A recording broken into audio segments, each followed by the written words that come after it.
কথা হচ্ছে গ্রামার কি খুব বেশি গুরুত্বপূর্ণ? আমরা অনেকে গ্রামারের রুলগুলোকে খুব কঠিন মনে করি। আমরা মনে করি grammar is just a lot of boring rules. Listening, loving and repeating. প্রথমে আপনি শুনবেন কোনো একটা ভাষা, যেমন ছোটো বাচ্চা যেমন মায়ের কাছ থেকে শিখেছিল শুনে শুনে আপনি শুনবেন প্রথমে। এরপরে লাভিং, সেটাকে ভালোবাসবেন। আপনি একটা ভাষা চাপ নিয়ে শিখতে পারবেন না, এটাকে ভালোবাসতে হবে, জাস্ট এটা ভালোবাসার জায়গা আপনার।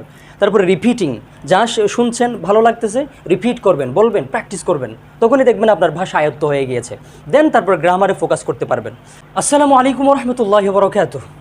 Welcome to Amin unique academy. আমি Mohammad Ruhul Amin, founder and instructor of Amin unique academy. প্রাণ ছাড়া যেমন মানুষ হয় না, ঠিক তেমনি ভার্ব ছাড়া কোনো সেন্টেন্স হয় না। আমি খুব স্বপ্ন নিয়ে আমিন ইউনিক একাডেমির যাত্রা শুরু করেছি। এখানে আমি স্টুডেন্টদেরকে এভাবে পড়াবো যে, ইউনিক মানে তো বুঝেন, ইউনিক মানে অনন্য উপায়ে, ভিন্ন একটি চমৎকার একটি উপায়ে আমি পড়াবো, যেখানে এই যে তথাকথিত যে প্রথাগত শিক্ষা, যে মুখস্থ করতে হবে, পরীক্ষায় ভালো রেজাল্ট করতে হবে, না, আমি পড়াবো স্টুডেন্টদেরকে যে তারা যেন পরীক্ষার্থী না হয়ে শিক্ষার্থী হয়, তারা যেন শিখতে পারে কিছু, এবং শেখাটা যাতে কঠিন না হয়, খুব সহজভাবে আমি আপনাদের সামনে সব কিছু উপস্থাপন করার চেষ্টা করব ইনশাআল্লাহ। তাহলে আমরা প্রথমত বেসিক ইংলিশ গ্রামার এবং বেসিক অ্যারাবিক গ্রামারের উপর ফোকাস করছি, নাহু সরফ এবং ইংলিশ গ্রামার। চলুন আজকে ইংলিশ গ্রামার একটা টপিক নিয়ে আলোচনা করি। কথা হচ্ছে গ্রামার কি খুব বেশি গুরুত্বপূর্ণ? আমরা অনেকে গ্রামারের রুলগুলোকে খুব কঠিন মনে করি। আমরা মনে করি grammar is just a lot of boring rules. আমরা মনে করি এটা খুব বিরক্তিকর কিছু রুল আমাদের মুখস্থ করতে হয়। নো, আমি আপনাদেরকে বলবো যে গ্রামার কাকে বলে। Grammar describes the language. Grammar আসলে কোনো ভাষা নয়, এটি ভাষাকে ডিসক্রাইব করে, বর্ণনা করে, ভাষা কীরকম হবে, কোন নিয়মে বললে সেটা ব্যাটার হয়, সে বিষয়ে আলোচনা করে গ্রামার। ধরুন আমি আজ সিম্পল একটি উদাহরণ দিই, গ্রামার কখন লাগে। গ্রামার কখন লাগে সেটার একটা চমৎকার উদাহরণ। ধরুন আমি পিয়ানো, চিনেন তো, পিয়ানো বাজাই, হ্যাঁ, ধরুন আমি পিয়ানো বাজাই, আমি পিয়ানো বাজানো সে শুনে শুনে বাজাই, ভালো লাগে। তো দেখেন আমার বাড়িতে হঠাৎ করে কয়েকদিন পরে আমি পিয়ানো মোটামুটি বাজানো শিখলাম, কিছুদিন পর একজন মিউজিশিয়ান আমার বাড়িতে আসলো। তো মিউজিশিয়ান তো সব কিছু জানে। তো আমি যখন পিয়ানো বাজাচ্ছি, মিউজিশিয়ান বলতেছে, আরে এটা তো স্কেল ইন সি মেজর, এটা তো সি মেজরের স্কেল। আবার আমি আরেকটা বাজালাম পিয়ানোতে, তখন সে বলতেছে এটা তো সি মাইনর। তার মানে সে পরিভাষাগুলো জানে, সে তার নামগুলো জানে, কিন্তু আমি নামগুলো জানি না, বাট পিয়ানো ভালোভাবে বাজাতে পারি। দেখেন, তাহলে আমি মোটামুটি বলবো একটা ভাষা আপনি আগে শিখে ফেলবেন, দেন তারপরে রুলস, সেগুলোর নাম, সেগুলোর পরিভাষা, সেগুলো পরে শিখলেও চলবে। আমার মতে, for me, grammar always comes second.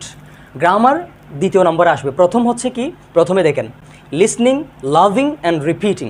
প্রথমে আপনি শুনবেন কোনো একটা ভাষা, যেমন ছোটো বাচ্চা যেমন মায়ের কাছ থেকে শিখেছিল শুনে শুনে আপনি শুনবেন প্রথমে। এরপরে লাভিং, সেটাকে ভালোবাসবেন। আপনি একটা ভাষা একেবারে আপনি চাপ নিয়ে শিখতে পারবেন না, এটাকে ভালোবাসতে হবে, জাস্ট এটা ভালোবাসার জায়গা আপনার। তারপরে রিপিটিং, যা শুনছেন ভালো লাগতেছে রিপিট করবেন, বলবেন, প্র্যাকটিস করবেন, তখনই দেখবেন আপনার ভাষা আয়ত্ত হয়ে গিয়েছে।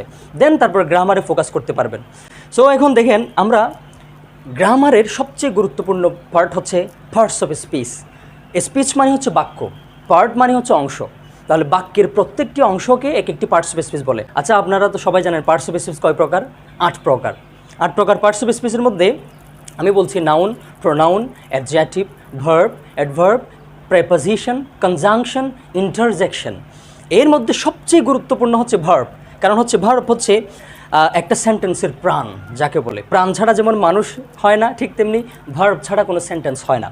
তাহলে ভার্ব নিয়ে আলোচনা করবো। ভার্ব কাকে বলে? ভার্ব এটা মূলত ডিসক্রাইবস অ্যাকশনস অ্যান্ড স্টেটস। কোনো একটা কাজ আপনি করবেন, এই কাজটাকে বলা হয়, কোনো একটা অ্যাকশন, কোনো একটা কাজ, এটাকে বলা হয় ভার্ব।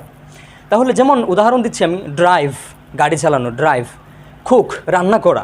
লুজ, হারিয়ে ফেলা, এর আমার কলম কোথায় গেল? Where is my pen? Lose, হারিয়ে ফেলা। তাহলে 3টে উদাহরণ দিলাম। তাহলে ভার্ব কী করে? Describes actions. তবে এই ভার্বটা কী হবে? In the present, in the past, in the future.